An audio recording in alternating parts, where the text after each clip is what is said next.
News Rajasthan तड़का channel के माध्यम से आपको दिखाने जा रहे हैं एक खास रिपोर्ट। साथियों, मैं बताना जा रहा हूं कि SC/ST आरक्षण के वर्गीकरण के विरोध में पूरे भारत में भारत बंद बुलाया गया है। विशेष रूप से हमारे टोंक जिले में भी वह तैयारियां चल रही है। हमारे विशेष रूप से मूलचंद जी से पूछना चाहते हैं कि क्या तैयारी है आपकी आगे। लगभग 10,000 लोग 10 से 20,000 लोग हमारे इस भारत बंद में टोंक बंद के लिए आ रहे हैं। काफ़ी लोग संख्या में आप देख रहे हो कि यहाँ पहुँच चुके हैं। सबने नीला झंडा और तख्तियाँ ले रखी है। सुप्रीम कोर्ट के 1 अगस्त 2024 के जो क्रिमिलेयर को लागू और ST/SC की जो वर्गीकरण को उपयोगीकरण में जो उन्होंने फैसला दिया उसके खिलाफ हम सब ST/SC के लोग लामबंद हैं और सभी मजबूती के साथ हम भारत बंद कर रहे हैं। टोंक को बंद कराएंगे और रैली के रूप में नारों के साथ हम घंटा घर तक चलेंगे। और सर, क्या नौबत आ गया कि यहाँ एक हाथ में तख्ती है, दूसरे हाथ में झंडा है? नौबत इसलिए है कि सुप्रीम कोर्ट ने आरक्षण के खिलाफ जो कुठाराघात किया है और उन्होंने जो SC/ST उप वर्गीकरण और क्रिमिलेयर को दिया है उसके खिलाफ है। एकता को खंडन होगी। हमारे आरक्षण में कहीं न कहीं ये अटैक है, इसलिए हम सब एकजुट होकर इसके खिलाफ आज आंदोलन। इसी बीच में हमारे बीच में ऐसे भी सैनिक जो करते रहते हैं, आंदोलन हमेशा अग्रेसिव रहते हैं। सर, शिवराज जी क्या कहना चाहोगे? माननीय सर्वोच्च न्यायालय द्वारा अनुसूचित जाति जनजाति के आरक्षण का उपवर्गीकरण और क्रीमी लेयर की जो निर्णय है ये संविधान की मूल भावना के खिलाफ है। संविधान का मूल ढांचा जो 341, 342 जो अनुच्छेद है उसमें अनुसूचित जाति और जनजाति का जो किया गया है वर्गीकरण वो पहले से ही सामाजिक रूप छुआछूत, भेदभाव और प्रताड़ित जो जातियां थी एक समान रूप से जिन्होंने छुआछूत का दंश झेला उनके के लिए जो आरक्षण का प्रावधान किया गया था, आज उनमें माननीय सुप्रीम कोर्ट ने कहा गरीबी को लेकर इनमें उपवर्गीकरण किया जा रहा है जो कि न्याय संगत, क्योंकि आरक्षण का मूल उद्देश्य गरीबी मिटाओ नहीं, आरक्षण का मूल उद्देश्य प्रतिनिधित्व है।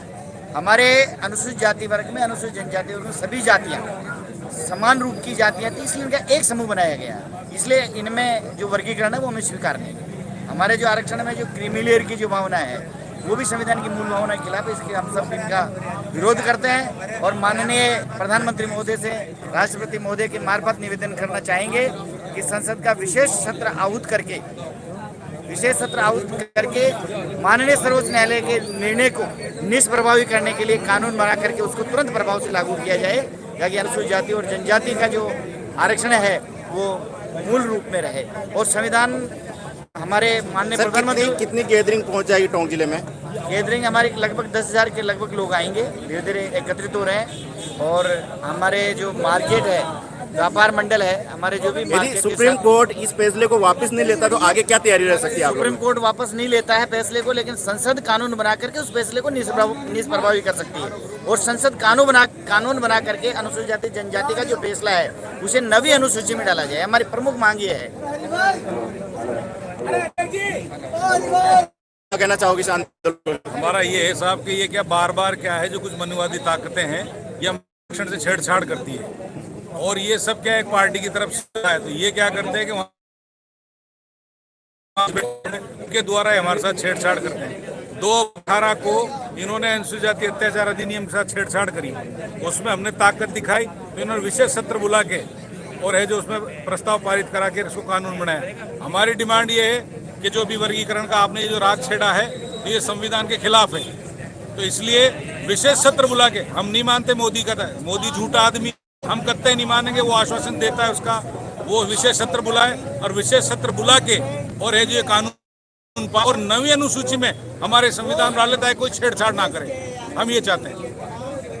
सर मावर साहब, एक बात मैं पूछना चाहता हूँ कि हाल ही में जो ये मामला दिया है सुप्रीम कोर्ट ने, यदि ये मामला फिर से बहाल नहीं होता तो आप किस प्रकार का आंदोलन करेंगे आगे? हमारी जो राष्ट्रीय स्तर पर समिति है वो इसकी रणनीति बनाए और इसको लगातार, हम ये तो आज जो है पहली झांकी है, अभी तो जो है लगातार इस प्रकार के आंदोलन होंगे। जब तक हमारी मांगे पूरी नहीं होगी ये जबरदस्त आंदोलन होगा। दलित सारा समाज एक है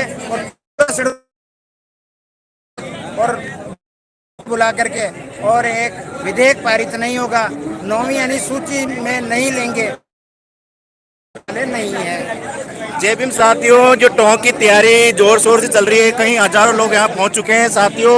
लाइव के माध्यम से आपको दिखा रहा हूँ, यदि आप वीडियो देख रहे हो तो ज़्यादा शेयर करें साथियों।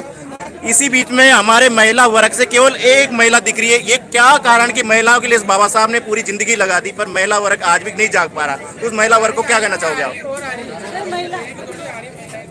सर महिलाएं थोड़ी कामकाजी है, तो वो घर के काम से फ्री होकर अभी तुरंत स्थान पे पहुंच ही रही है। और ये जो असमानता की भावना समाज ने पैदा कर रखी है, SC ST को कहा, एक तो ये निम्न स्तर से देखते हैं और फिर दूसरा क्रीमियल लागू कर रहे हैं। ये बिल्कुल खिलाफ है हम इसके, और इसी के लिए आज हमें ये कदम उठाना पड़ा। आज महिलाओं की संख्या कितनी हो सकती है आज आपके महिलाओं की संख्या भी 50% रहेगी सर, बराबर का रहेगा दर्जा। आपका शुभ नाम? सर सविता मीणा।